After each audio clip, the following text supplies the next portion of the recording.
Get ready for an epic and historic performance sa Lollapalooza 2026. Todo ensayo na para dyan ang P-Pop Kings na SB19 na layon ding madala sa international stage ang talento at kulturang Pilipino. Ang surreal moment na ito para sa grupo, ichichika ni Aubrey Carampel. P-Pop Kings SB19 will soon make history bilang kauna-unahang Filipino act na magpe-perform sa Lollapalooza, na isa sa biggest and most prestigious festivals in the world.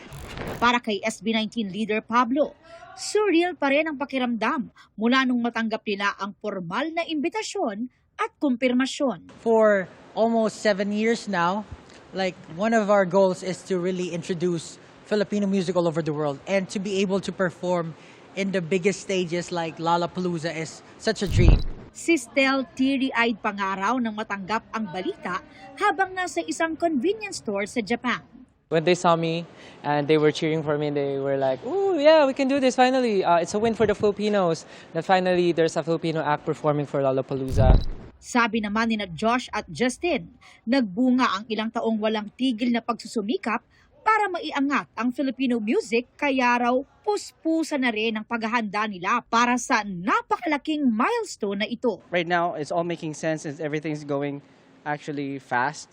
And we're very thankful that we are getting the opportunity. So, yeah, I cannot believe at first, but right now it's all sinking in. This thing is really like a big step towards our dream.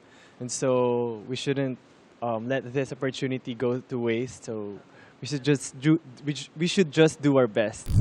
Hindi rin nakalimot si Ken na pasalamatan ng kanilang fans ang 18 at ang buong team na kasama nila sa kanilang music journey. I can't be thankful enough for the fans for supporting us until today, and of course the people behind us, also our team,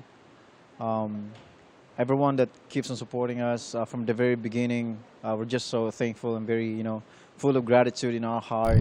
Kasama ng SB19 na magpe-perform ang iba pang artists from all around the globe sa Annual American Music Festival. Nasa Amerika na ang P-pop group na todo ensayo na para sa show. Pero higit daw sa isang world-class performance, mission din ng SB19 na dalhin sa international stage ang tunay na kwento, talento at kulturang Pilipino.